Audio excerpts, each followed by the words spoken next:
Ayan po, meron tayo dito ano, RA601 na model. Yan, yung may dalawang speaker ng nakaset sa kanya. So, yan, lalagyan natin ng ano, active subwoofer na 10 inches. Naka PE89 na processor. Yan, para gumanda lalo yung tunog niya.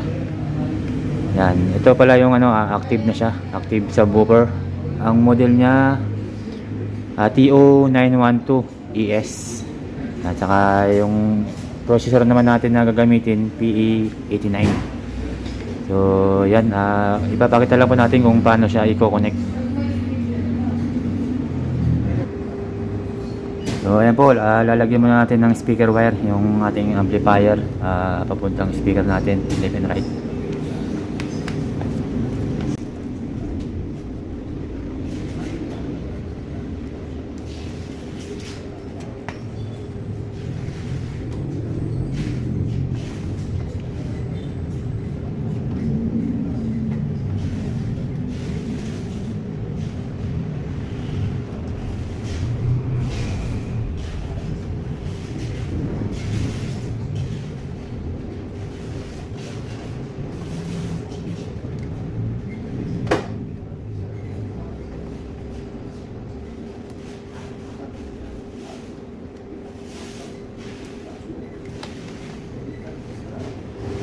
So ayan, nakakabit na po yung speaker wire natin.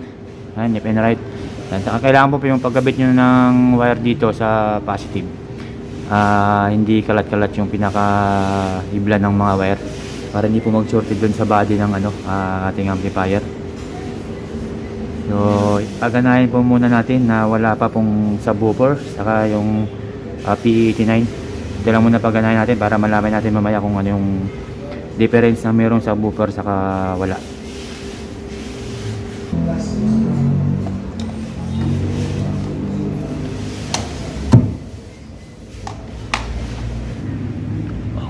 Okay, ayun na po, papower na natin.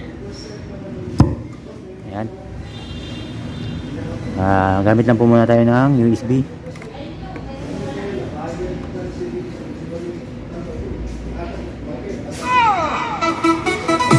Yeah, OPM Music Studio. Let the rhythm move you tonight. Come on, come on, come on. Sa ilang gabi, sumiklab ang galaw. Bawat tibok ng bass, dumadali sa katawan. Hindi mapigilan ng init ng sayaw. Ang pulso ng disco, ngayon ay umaapaw. Itaas ang kamay sa himig ng gabi. Damhin ang ritmo na kumakapit sa dibdib. Kapag ang beat ay biglang sumabog muli, walang pipigil sa sayaw na ito. Parang bugas sa beat, bugas sa beat, sumabay sa galaw ng bawat himig. Tras bugas sa beat, bugas sa beat, ang sayaw natin walang kapalit. Parang bugas sa beat, parang bugas sa beat, hanggang umaga ang galaw ay init. Kapag tumama ang tunog ng beat, buong dance floor sabay sumit. So okay na po. Subukan naman natin ano, paganahin na meron na kakabit na subwoofer saka PE89. So yan po, i-connect muna natin.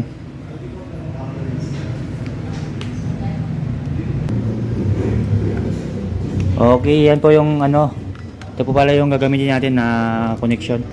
Gagamit naman tayo ng dalawang perasong ganito, RCA, yan, magkaparehas yung dulo. Yan, bali dalawa. Yan, saka isang power cord para dun sa subwoofer. Yan, yung ganito. Yan, para dito sa atin subwoofer. Bali dalawa rin pala to.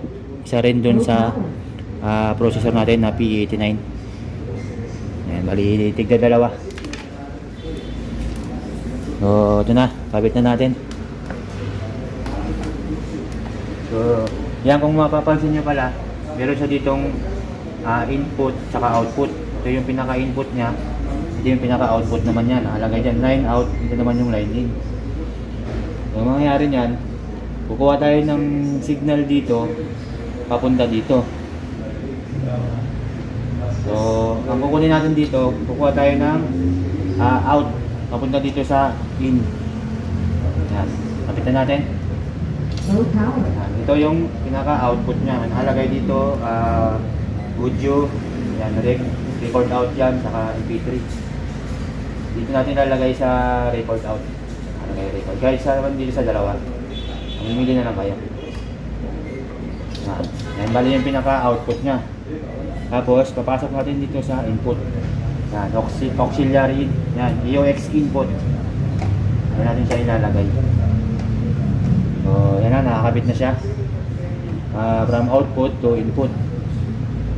Matapos nyan, kukuha rin tayo ng output dito papunta sa ating subwoofer. Kaya kung mapapansin nyo, meron din nakalagay dito na line in saka out.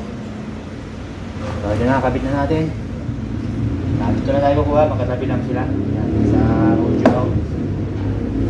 Tapos, papunta na to sa line in ng subwoofer.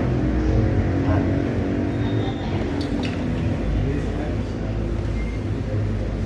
Yan. Bali, ito po yung pinaka-source natin, magiging source ng music natin. So, yan. Pagkatapos yan, maglalagay tayo ng kanyang power cord dito.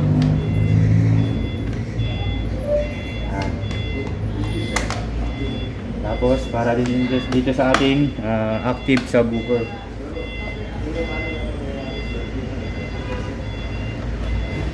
Yan. So yan, pwede natin papaganahin yan. Ilapit muna natin para makita nyo. So bali yan po yung pinaka output nyan. Yan, nakalagay dyan. Dito tayo kumuha ng out. Mapapansin nyo, output yan, di ba? Papunta tayo dito sa yan, EOX in. Yan, yan yung pinaka audio in nya. Huwag dito sa output kasi hindi yan gagana pag dyan tayo nakakabit. Yan, tapos dito naman yung subwoofer natin, dito ay kukuha ng output. Yan yung pinaka out natin. Papunta dito sa input. Ayan, sa line in ng subwoofer. Tapos meron po tayo ditong crossover saka volume. Ito yung pinaka volume ng subwoofer natin. Yan, tapos ito naman yung crossover.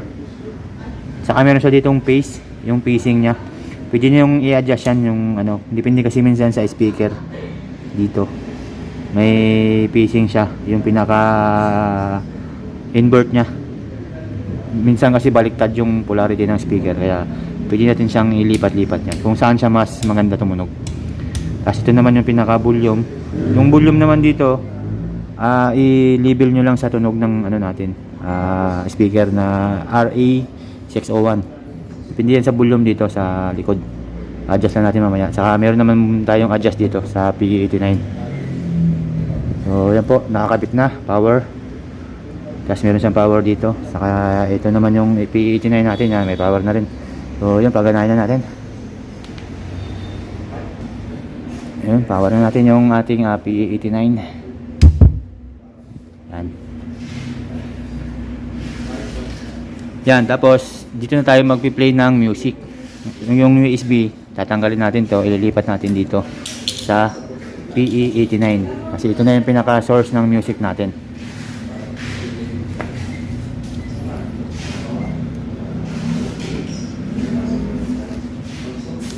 Yan, tapos dito naman sa PE89 natin, meron tayong ano dito, music volume, tapos source, saka mic volume, tapos meron tayong music tone, meron siyang music bass, music treble. Tapos dito naman tayo sa kabila, meron tayong mic bass, mic treble, echo, repeat, saka yung kanyang mic 1, mic 2 na volume. So yun, papaganahin mo natin sa music. Ngayon nakaano tayo, USB. Yan, dito tayo nakaano, yung pinaka source natin. Kailangan dito tayo nakasintro sa, ayun, pag papapansin nyo, pag nilipat nyo, pinihit nyo, lumilipat yung ilaw. Yan, dito tayo sa MP3. Yan. Tapos yung pinaka ampli natin, kailangan nakabukas yung volume natin dito. Pwede nyo isagad, pwede nyo kalahati lang, depende sa volume nyo kasi dito naman tayo magko-control. So yan, bubuksan na natin yung music volume. Yan. Tapos meron tayong music bass. Yun. Tantayin nyo lang na hindi mababasag yung tunog, di masosobrahan. Yun naman yung treble. Yan, gumagana na po yan yung update sa bubber natin. Patayin muna natin para malaman natin kung gaano kalakas yung tunog ng ano. Yan, meron siyang volume dito. Hinaan muna natin. Yun, bali na wala yung kalabog. Yan, yan lang yung tunog ng ano natin, RA801, RE601. Yan, yung volume natin ulit. Volume natin. Tapos yung bass. Yan, mas lalong gumanda. Yan, kung mapapansin nyo, mas lalong gumanda yung tunog, mas luminis. Tapos isabay natin yung ano natin, active subwoofer. Sabay natin Kailangan alalay lang kayo sa volume. Pakinggan nyo lang. Sakto lang yan. Yan, pakinggan natin.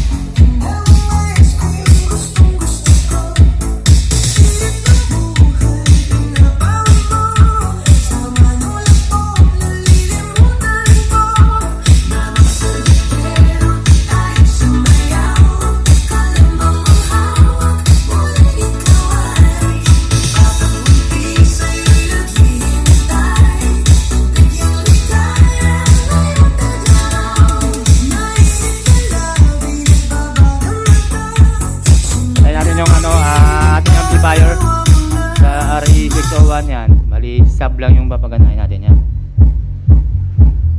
Yan lang yung tunog ng subwoofer. Ano lang siya, nagungdong lang talaga. Sabay natin ulit.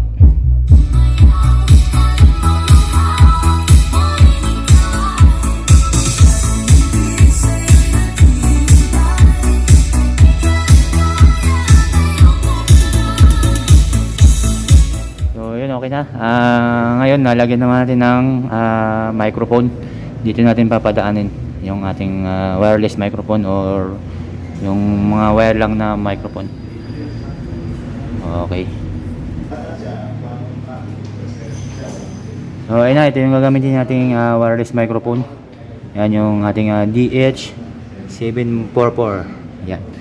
Kabit muna natin yung kanyang power. Yan yung kanyang adapter. Saksak natin. Yan. Tapos yan yung kanyang output papuntang mic in. Yan, dito natin siya ilalagay sa PE89. Yan, mic 1, mic 2, mamili lang kayo diyan. Saksak natin. Yan. Power.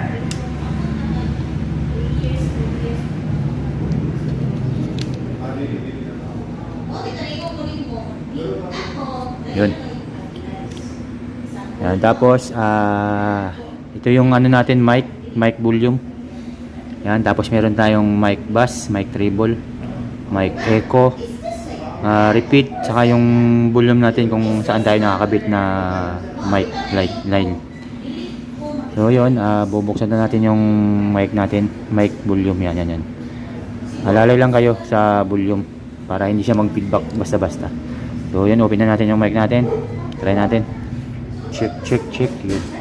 Volume yun. Wala pa tayong volume dito. Kailangan nakabukas din tayo dito. Yan, mic 1. Tapos, kailangan nakabukas din tayo sa mic volume. Buksan natin. Yun. Mapapansin nyo yung feedback siya. Daan-daan lang dito sa pag-volume. Tapos, ganun din dito. Okay. Check. Yan. Mic test. Yan, A1C. Mic test, hello. Tapos meron tayong mic bass. Check. Yan, dandanan din sa pagbukas. A1C. Ito naman yung mic treble. A1C. Hey, check. Yan.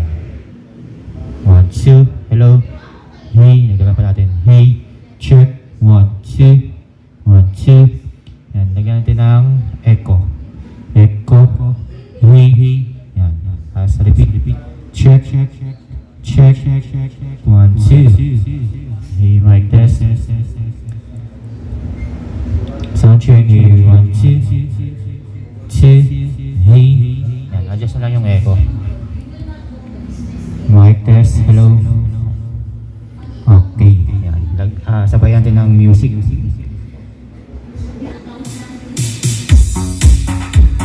Yun o. Hey, check 1, 2.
Yun.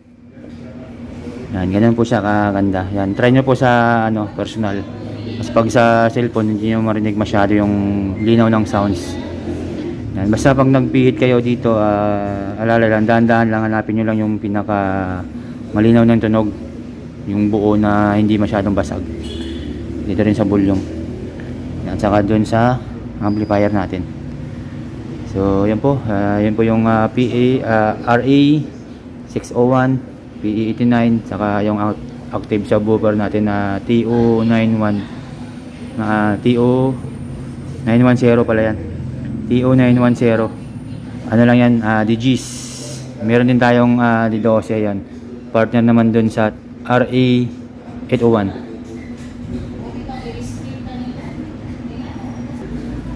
Okay lang naman yan, D12 or DGs, pero mas maganda na pag dito, ayan, DGs, yan yung natin, TO910. Yan naman yung isa yung malaki, TO912.